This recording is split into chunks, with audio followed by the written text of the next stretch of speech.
জন্য যখন রওনা করলেন, এই আরিচা দৌলদিয়া ঘাটের কাছে আসছে, লঞ্চে উঠলেন, নদী পাড়ি দিবে। মাঝ নদীতে যাওয়ার সাথে সাথে পদ্মার স্রোত বেড়ে গেল, প্রচন্ড বাতাসের ভিতরে ঢেউ শুরু হয়ে গেল। যমুনা এবং পদ্মার ঢেউ সম্পর্কে আপনাদেরকে তো আমার দ্বিতীয়বার বোঝানোর কথা মনে করি না। লঞ্চের সমস্ত মানুষগুলো হাউ হাউ করে চিৎকার দিতে শুরু করেছে, হায় হায়, লঞ্চ তো কিছুক্ষণের ভিতরে ডুবে যাবে, সবাই মারা যাবে। বাঁচার জন্য কেউ বা পোশাক খুলে ফেলতেছে, যাদের লুঙ্গি পরা ছিল, জীবন বাঁচানো তো ফরজ, কেউ কাঁচা দিচ্ছে, কেউ লঞ্চ থেকে লাফ দেওয়ার জন্য যে লাইফ জ্যাকেট গুলো আছে, অনেক সময় লাইফ বোর্ড দেখা যায় অনেক লঞ্চের ভিতরে থাকে, এগুলো নিয়ে পারাপারি করতেছে। সেনাবাহিনী কর্মকর্তা শাহজাহান ভাই সে কি করলো, আমের বস্তা নিজেরটা ফালাই দিছে, কিন্তু যেটার ভিতরে প্রাণের মুর্শিদের জন্য নজরানা রাখছে, এটা সুন্দর করে বান্ধিয়া নিজের গলার সঙ্গে রশিটা বান্ধিছে।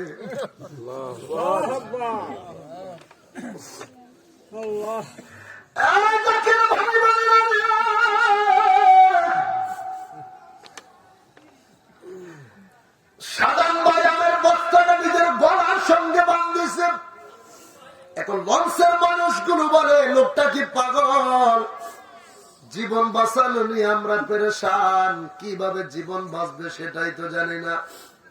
আর এই লোক এত বড় বস্তাটা নিজের সঙ্গে কেন বান্ধায় আত্মহত্যা করতে চায়নি? সবাই হাহাকার করে তারে পাগল বলে সবাই ধমক দিচ্ছে। শাহজাহান ভাই কোনো কথা কয় না, আমের বস্তাটা গলায় নিয়ে খাজা বাবা বলে বলে চিৎকার করে কাঁদতেছে। আমার বোনের ভাই বোনেরা, কিছুক্ষণ পর যখন নদীর ঢেউ যখন কমে গেল, সবাই যার যার জায়গায় বসা। এবার তাকে জিজ্ঞেস করে, মিয়া আপনার বাড়ি কোথায়? আপনি কি পাগল বলে কেন? আমরা সবাই বাঁচার জন্য নিজেদের যা কিছু ছিল সব কিছু ফেলে দিলাম, আগে তো জীবন বাঁচাইতে হবে। আর আপনি কেন এত বড় বড় বস্তাটা আপনি গলায় বেঁধে নিলেন, কারণ কি? আপনার কি মরার ভয় নাই? যাকের ভয় চোখের পানি ছেড়ে করে দুনিয়ার মানুষ। আমি জানতাম নষ্ট যদি ডুবে যাইতো আমি মারা যাইতাম, কিন্তু আমি গলার ভিতরে যে বস্তাটা বেঁধেছি, তোমরা কি জানো এটা কি? তোমাদের চোখে এটা একটা বস্তা, এটা দুনিয়ার একটা সম্পদ, আমার কাছে এটা আমার জীবনের চাইতে দামি। আমি আমার প্রাণের মুর্শিদের জন্য নজরানা নিয়ে যাচ্ছি। আমার হুজুর একদিন বলেছে, কামেল পীরের নজরানা পৃথিবীর যেখানেই থাকুক না কেন, আমার আল্লাহ যে কোনো ভাবে যদি সাগরের বাসায় আনতে হয়, ওই নজরানা মুর্শিদের দরবারে আইসা পৌঁছায়া যায়। আমি চিন্তা করেছি, যদি ডুবে যায় না, আমি তো মারা যাব, আমার লাশ কোথায় যাবে কেউ খুঁজে পাবে না, আমার সন্তান পরিবার পরিজন কেউ হয়তো আমাকে খুঁজে পাবে না। আমি এই নজরানার ব্যাগটা গলায় বেঁধেছি, আমি মরেও যদি যাই আমার কোনো দুঃখ থাকবে না। আমার হুজুরের কদম মোবারকে একদিন বাঁচতে বাঁচতে এই নজরানাটা আমার মুর্শিদের দরবারে যায় পৌঁছাইবে। ওখান যদি পৌঁছায়া যায়, নজরানার সঙ্গে আমার লাশটা তার কদমে যায় পৌঁছাবে। হয়তো এই উদ্দেশ্য আমার সন্তানগুলো আমাকে শেষ বিদায় বেলা দেখতে পাবে। জোরে কোন আল্লাহু আকবার। এটা মুর্শিদের প্রতি মুরিদের প্রেম, বিশ্বাস।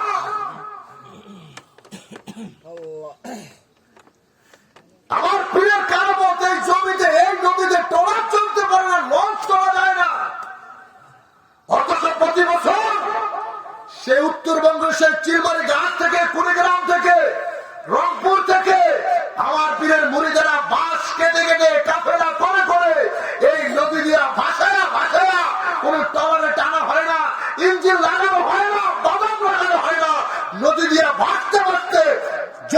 পাড়ি দিয়া, পদ্মা মেঘনা পাড়ি দিয়া বিশ্ব জাতীয় মন্দিরে এই বাঁশের বই নিয়ে যাচ্ছে, এটা কি সাধারণ ব্যাপার?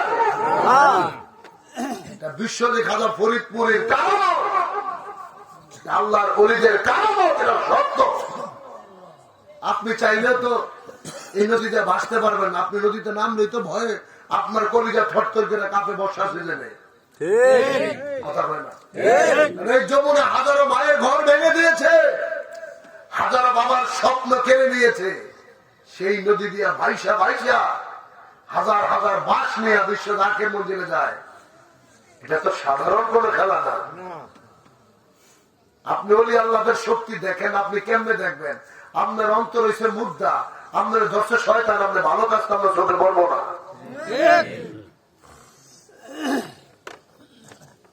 সালাম ভাই, এই আমের বস্তা নিয়ে দরবার শরীফে যখন ঢুকলেন, দূর থেকে কেবলাদানরে দেখে হুজুরের কাছে গেলেন। হুজুরের কাছে উনি ঘটনাটা খুলে বলবে। হুজুর ডাক দেখে, বাবা কামেল পীরের মুরিদ যদি কোন টলারে থাকে, হ বাবা, কামেল পীরের নজরানা থাকলে ওই নজরানার উসিলা আল্লাহ তাআলা সবাই বাঁচায় রাখে। আমার পীর খাজা ফরিদপুরি মুরিদ বিপদে পড়ছে নদীর মধ্যে, আগেই কিন্তু রাডারে ধরা খাইছে। এই জন্য আমার হুজুর বলছে, বাবা মুরিদ হাজারো মাইল দূরে থেকে যদি বিপদে পড়ে, পীর যদি মুরিদকে সে বিপদ থেকে উদ্ধার করতে না পারে, সে কখনো কামেল পীর হতে পারে না। কামেল পীর পাওয়া বড় ভাগ্যের ব্যাপার। এখন তো বাংলাদেশে পীরের কোনো অভাব নাই, ঘরে ঘরে পীর, যেখানে সেখানে পীর, পীরের কোনো অভাব নাই। উরস শরীফের এখন অভাব। এক সময় উরস শরীফ ছিল বাগদাদ শরীফ, উরস শরীফ ছিল আজমির শরীফে। সেই উরস দাদাউদের কাছে এনেকপুরে নিয়ে আসছিলেন, সেই উরস আমার পীরকে দান করেছিলেন। আজকে বাংলাদেশে উরস শরীফ নামে যে সমস্ত বেহায়াপনা হয়, এই উরস শরীফকে কলঙ্কিত করে দিচ্ছে। কথা বল, এই জন্য যুগের সাথে তাল মিলিয়ে জাকের পার্টি মহামান্য চেয়ারম্যান মহোদয়, আপনারা দেখবেন এখন আমাদের উরস শরীফে যখন সময় আসে, আমাদের পোস্টার লেখা থাকে বিশ্ব ইসলামী মহাসম্মেলন। কারণ ওহাবিবাদ যারা আমাদের যারা ভুল ধরতে চায়, তারা আমাদের ভালো কাজটাকে তারা নেগেটিভ মাইন্ডে নিয়ে মানুষের কাছে ভুলভাল বোঝায়। এই জন্য তিনিও বলছে যে আমরা, তোমরা যেভাবে চাও আমরা সেভাবে তোমাদেরকে আসতে বলছি। তারপরে দেখো ওলি আল্লাহ মানে ভণ্ডামি নয়। কথা বলে, আমাদেরকে তোমরা মাজার পূজারি বলতা, এখন আজকে 5 বছর হয়েছে, আমরা 2019 সালের পরে আমরা বিশ্ব জাকের মন্দির থেকে আলাদা। এখন তো আমাদের কাছে কোনো মাজার নাই। কথা বলি, আমি জাকের পার্টির চেয়ারম্যানের কথা বলছি, জাকের পার্টি করে সেই কথা বলছি। নামাজাবিরা আপনার এলাকার হুজুরেরও আমাদের মাজার পূজারি কয় না? চুপ করে কয় না? এখন আমাদের কাছে কোনো মাজার আছে না। এখন তোমাদের আসতে দোষ কোথায়? কথা বলে না, ইসলাম সম্পর্কে জানতে এখন তোমরা আসো। এখন তো আমাদের কাছে মাজার নাই। তোমরা আমাদেরকে বলতো আমরা হুকুর হুকুর করি, এখন তো আমরা এটা বাদ দিচ্ছি, আমরা আল্লাহ আল্লাহ জিকির করি। তাও আসো। কথা বলে না, তোমরা বলতো আমরা উরস শরীফ মানে বেহায়াপনা নাচ গান, উরস শরীফের নাম পাল্টায় বিশ্ব ইসলামী মহাসম্মেলন বেশি। এবার আয়, আমার দরকার তোকে আনানের বুঝানের। তুই যে পাত্রে খাইতেছ আমি সেই পাত্রে দিব, জাকের বাড়ির চেয়ারম্যানের কথা। তারপরে আমার বিশ্বজিৎ খাজা ফরিদপুরি যে তিনি সত্য, তিনার দাওয়াতটি সত্য, এটা তোমাদেরকে মানতেই হবে। কথা বলেন ঠিক না? আমার পীরের রাজ কায়েম করার জন্য যাহা কিছু দরকার, যেইভাবে যখন দরকার, জাকের পার্টির চেয়ারম্যান মহোদয় ওইভাবেই তিনি করার জন্য প্রস্তুত। কথা বলেন। এখন আমার মনে করেন আমার ভিতরে এখন এলে কথার কথা একটা ব্যবসা করবো, আমার চালান আছে। এখন তুমি যেইভাবে বিক্রি করতে চাও আমি তোমার কাছ থেকে কিনবো, আমার ক্ষমতা আছে, আমি কিনবো।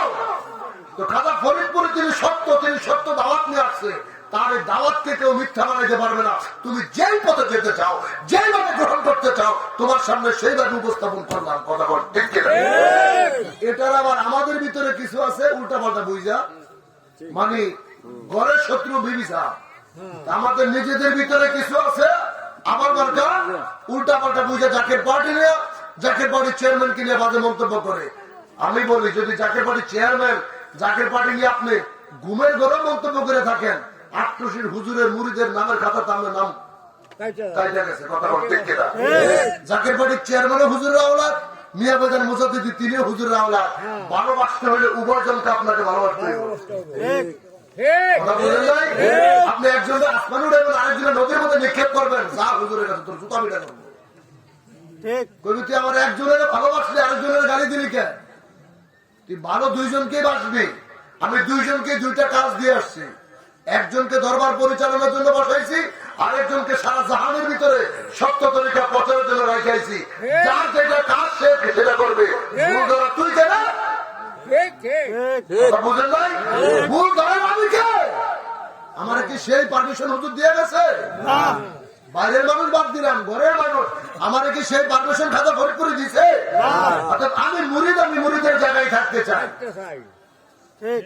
আপনারা কি রাগ হইলেন? আমি মুরিদ, মুরিদ মানে তো মরে যাওয়া। আমি পীরের কাছে বায়াত হয়েছি, তিনার দুই আওলাদ সম্পর্কে যদি আমি আপনি প্রশ্নবিদ্ধ করি তাইলে তো আমি আপনি মুরিদ হইতে পারেন, তাহলে আমি ওহাবি চরিত্র হয়ে গেলাম। আল্লাহ তাআলা আমাদের সবাইকে রক্ষা করে, সকলে বলেন আমিন। একটু দূরে সরে পড়েন আল্লাহুম্মা সাল্লি আলা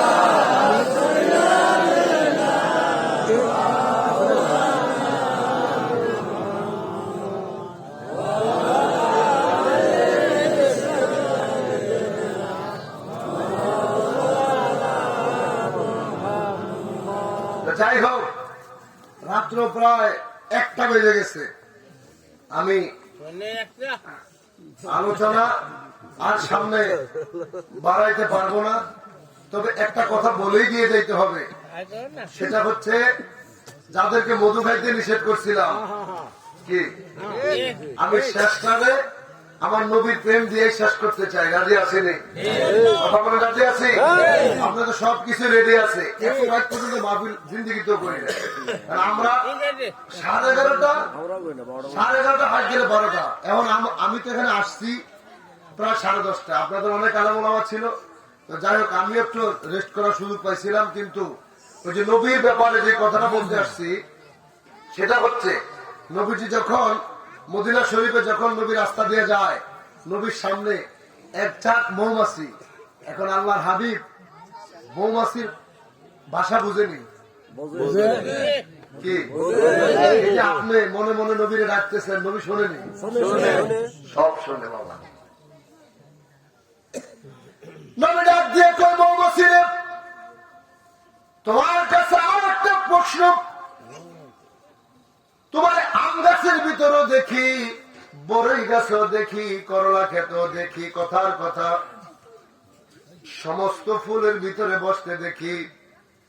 এখন প্রশ্ন হলো, আম নয়তো মিষ্টি লাগবে, করলা তো তিতা লাগার কথা, তেঁতুল গাছ পাতাও টক, তাইলে সব ফুলের রসগুলো কেমনে মধু বানায় দিলা?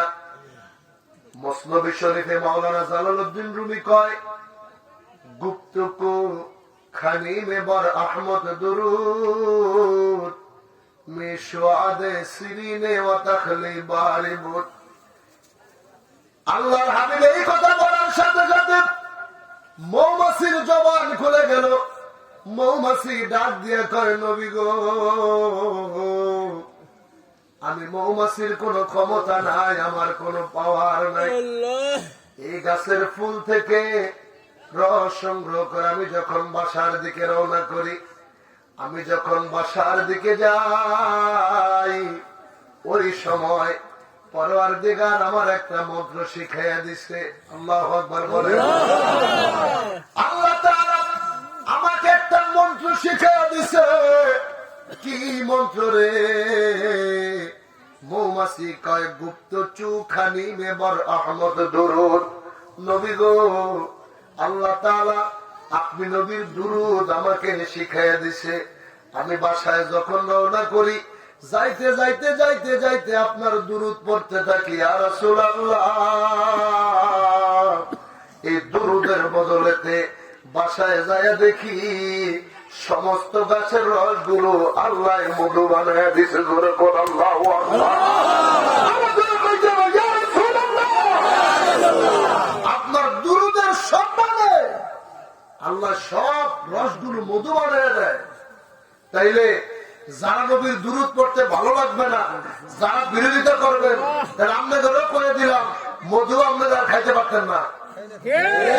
ঠিক কিনা? আমরা যারা নবীর পাগল, নবী নবী করি, এটি খাইলে আমরা খাবো। কথা বল ঠিক কিনা? আমরা জগতে নবী নবী করি, কবরও নবী নবী করবো, হাসরের ময়দানও নবী নবী করবো। আল্লাহ বলেছে, হাবিব প্রথম 15 বছর আমি আপনার ইজ্জতের খাতিরে বাদ করে দিছি। শেষ করতে কইছেন, কিন্তু সকালে তো খালি সূত্র খুঁজে পাইতেন একটু। আয় হায়, এরপরে জানি কি আসছিল রে। প্রথম 15 বছর গেল আপনার বিনা হিসাবে। এরপর আল্লাহ হাবিব 70 বছর থেকে যদি মনে করেন 70 বছর হায়াত পেয়েছেন, 70 বছর থেকে যদি 15 বছর মাইনাস করি, থাকে কত? 55 বছর। কত? এবার কয়, ইয়া রাসূলুল্লাহ, হাবিব এই 55 বছরের ভিতরে আপনার উম্মতকে আমি 24 ঘন্টার ভিতরে তাদের শরীরকে সুস্থ রাখতে আমি তাদের ঘুমানোর জন্য কিছু টাইম দিয়েছি। এই 24 ঘন্টার ভিতরে অন্তত 6 ঘন্টা একটা মানুষকে ঘুমাইতে দিয়েছি। এই উম্মত ধরেন 60 বছর বাকি ছিল, ধরেন 55 বাদে 60 বছরই আরো আছে। এই 60কে যদি 4 ভাগ করে, সেখানেও যায় আরো 15। হাবিব এই যে 6 ঘন্টা করে ঘুমাইছে, এই 6 ঘন্টা করে ঘুমাইতে ঘুমাইতে 60 বছর আরো 15 বছর সেবা দিছে।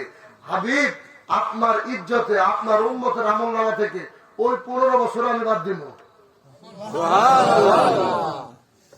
70 বছরের হায়াত বাদ হয়ে গেছে 30 বছর, বাকি আছে কত? 40 বছর। আর কত আল্লাহ আপনাকে ধরা দিবে?